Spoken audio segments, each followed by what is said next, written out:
WWE Royal Rumble 2025, the most shocking finish, I think, that we've seen at a WWE PLE in years. We're going to be kicking off with the Men's Royal Rumble. We are going to be touching upon all the other matches, including so many surprises in the women's match that really it overshadowed the men's, and we'll get into that. But let's talk about this shocking finish. So, of course, Jey Uso has won the Royal Rumble. What was so shocking about it? It was the end of this match that was so shocking. Let's get it started. So it was Rey Mysterio, Penta. They started things off. Chad Gable at number 3. We had Carmelo Hayes, Santos Escobar at number 4 and 5. We had Otis. We had Braun Breaker. We had Akira Tozawa. Only Tozawa got taken out. ISO Speed, he replaced him. We had Sheamus, we had Andrade, we had Jimmy, we had Jacob Fatu, we had The Miz, we had Roman Reigns, we had Joe Hendry, TNA World Heavyweight Champion. Drew McIntyre, Finn, your bronze, AJ Styles returned, of course Jay. John Cena was number 23. CM Punk 24. Seth Rollins at 25. Dominic Mysterio, and then Sami Zayn. Damian Priest 28. LA Knight at 29, and Logan Paul, for some reason, was at at number 30. This match was so insane at the end. So let me break this down. You had Logan Paul eliminate AJ Styles before Punk eliminated Seth Rollins and Roman Reigns at the exact same time. Logan Paul eliminated Punk. The final 3 was Logan Paul, John Cena, and Jey Uso. Now, before we went to the final stretch, it was Seth Rollins who went and attacked Roman Reigns at ringside. He hit him with 2 curb stomps, one on the floor, one on the ring steps. And then Punk and Rollins got into a brawl. The final 2, it was Jey Uso and John Cena. They went back and forth. Now, John Cena, he was the major favorite to win the match. Most people figured it's his final Royal Rumble match. He's going to go on to WrestleMania. He's going to challenge for the world title. He's going to break the world title record at WrestleMania. They did this finish that was brilliant. So they're teetering on the apron. They're fighting back and forth. Cena, he goes for an AA. It's blocked. Jay gets into the ring. He pushes John Cena off the apron. Very gentle. And boom, there's your finish. Jey Uso's going to WrestleMania. Literally, a week ago, he lost to Gunther for the world title. Saturday night's main event. And now he's going on to WrestleMania. If I had to guess, I highly doubt that he's going to be challenging Cody Rhodes for the title. So I think we're going to get a Gunther Jey Uso rematch. I look forward to it. But a shocking finish. Women's Royal Rumble match. People will be outraged. Charlotte Flair returning after over a year away to win the match, cashing in a championship match of her choosing at WrestleMania. But you knew that she would. So you can't be too outraged by it, right? Let's not look over that. You knew she was going to come back. It was reported by PW Insider earlier in the day that she was going to get a massive push when she returned. She was odds-on favorite to do so. It's predictable, but it is what it is. Let's talk about the surprises. There's plenty of them. Io Sky and Liv Morgan, they started off the match. Former NXT champion Roxanne Ambrose, who has been feuding with Bayley, she was at number 3, followed by Lyra Valkyria. U.S. champ Chelsea Green at number 5. Lyra did have a wardrobe malfunction. She got it under control. Zoe Stark, Lash Legend, Bianca Belair, B-Fab, Shayna Baszler, Bayley, Sonya Deville, Maxine Dupree, Naomi, Jada Parker, Piper Niven, Natalya, Jordynne Grace officially signed with WWE. It looks like she's part of the main roster, but we don't know yet. You had Mishin. Alexa Bliss came out and had a massive pop. So it was very great to see her, even though she has that dang Lily doll. Whatever.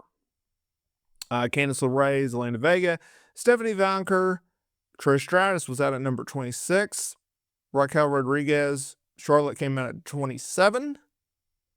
You had Nia Jax at 29, Julia at 28, and the returning Nikki Bella.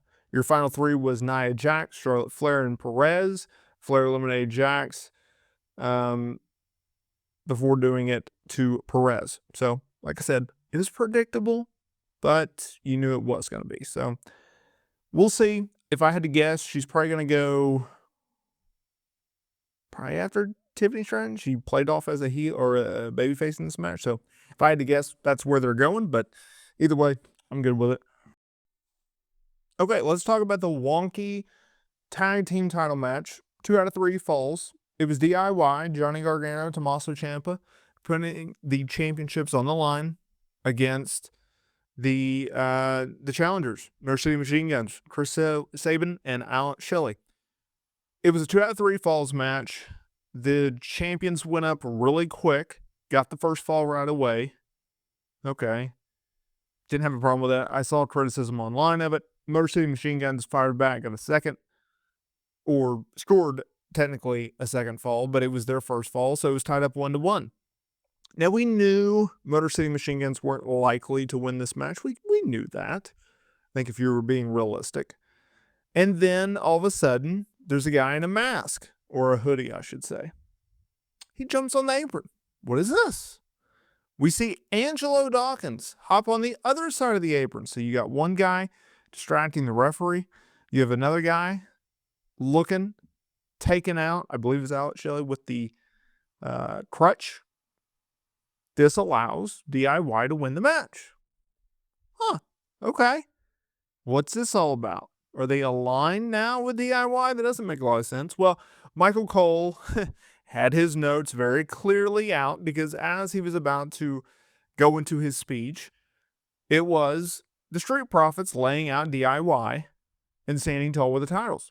And Michael Cole, to his credit and to WWE's credit, explained this very well, and I appreciate it because it filled in the holes.